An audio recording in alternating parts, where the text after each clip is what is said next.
How are you lovely people doing today? My name is Sean and welcome to another episode of the Zombie Storyline Q&A. In this series, I take your questions about the zombie storyline and I answer them. Whether it be a big, small, simple, or complex question, I'm more than happy to answer it. So go ahead, leave your questions down below. Maybe I'll see it and maybe I'll answer it. You may even be in the next episode. Before I begin, I just want to give a quick shout out to Billy Weiss. I've been promising you one for like 2 weeks now. Here it is, buddy.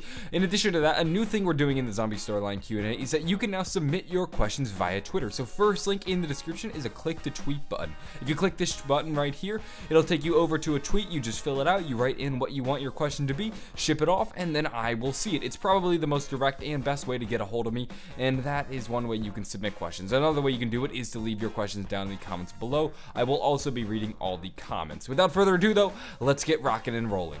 Kicking things off, we have a question from James Newman who asks, why is Nikolaj always drunk? P.S. Thank you for taking the time to read all the comments. Love your vids. Thank you, James Newman. I appreciate your comment just as well. Why is Nikolaj always drunk? Well, we have to look back at his World at War character bio, which states, early in his career, Nikolaj had quickly made his way through the party ranks by killing the next man in line and marrying politically. Ultimately, his aspirations came crashing down when his fifth wife mysteriously died while cleaning his axe with her neck.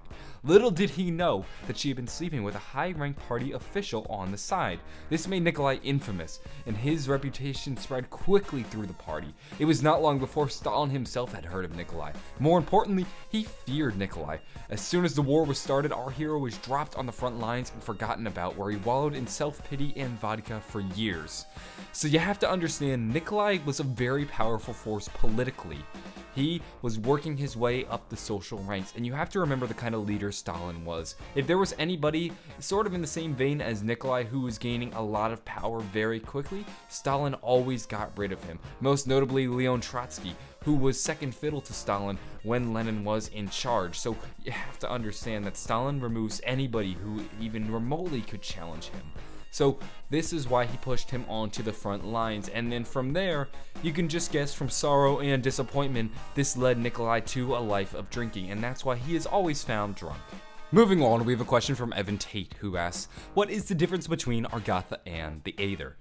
So the Aether and the Argatha are two separate universes, if you can imagine them in the same way that Origins, Mob of the Dead, and our universe are all separate universes. They act independently of one another, and there are ways you can actually get between the different universes. So Argatha. Argatha is this hollow earth. If you've ever heard of a hollow earth theory, it's basically like that. Like there is a world inside the earth. In this world is where the Vril live. The Vril are a highly advanced race of people. Aliens, I guess, would be the proper term to describe them as. We don't exactly know what they are. There are theories that the people of Shangri-La are actually enslaved people of the Vril, although this has not been confirmed. But for all intents and purposes, Argatha is this hollow earth world where the Vril live, and the Vril are of course a highly advanced race of people who are responsible for much of the devices in the zombie storyline. Most notably would be the Vril generator that is essentially an infinite source of power. Now as we move into Argatha, Argatha is a little bit harder to get your head around.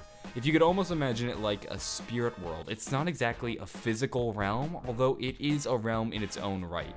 This is where people can go. For example, Richtofen was in the Aether when he had control of the zombies. Samantha was transported to the Aether from the teleporter, and then you can also get into the Aether by using the MDT pyramid. The pyramids are of course vehicles. The vehicle on Moon has the ability to take you to the Aether.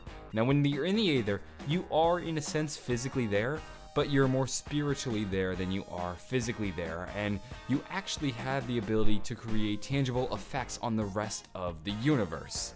It's very complicated, it's really hard to get your head around, but that is basically the Aether and Argatha in a nutshell. We're gonna end things with a question from Daniel Abzaid, who asks, how did the zombies get on the moon? Well, the zombies got on the moon because the moon has large deposits of element 115, which is of course the element that reanimates dead bodies and creates the zombies. Well, Richtofen had actually discovered the MDT pyramid on the moon when he was experimenting with teleporters. He was accidentally teleported to the moon. When he was there, he actually began to develop Griffin Station. Griffin Station is of course the base that we play through in the map Moon. This is where he did many experiments with Dr. Schuster testing out teleportation and mining element 115. It's thought that many of the people he brought up there with him died on the moon, and then their bodies were reanimated with element 115.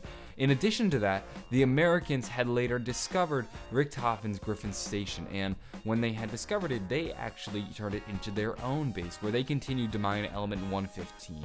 Now, a zombie outbreak began, and those zombies that Richthofen left up there actually went on to kill many of the Americans and scientists working at Griffin Station, and this is the basic premise of how the zombie outbreak on the moon began. So, ladies and gentlemen, that's about wraps it up for this week's episode of the Zombie Storyline Q&A. If you enjoyed this video, be sure to leave a like on the video, and if you'd like to see more, be sure to subscribe. I upload new episodes of the Zombie Storyline Q&A every single Friday, and I'm sure you'll like the next one as much as you like this one. If you'd like to submit a question, go ahead, leave a comment down below, or you can click the first link in the description. That is a click the tweet button. Clicking this button is probably the best way to get a hold of me. I check my Twitter all the time. You just fill in the tweet, tell me what your question is, ship it off, and you may even be in the next episode. I'm gonna go, have a wonderful night, and bye.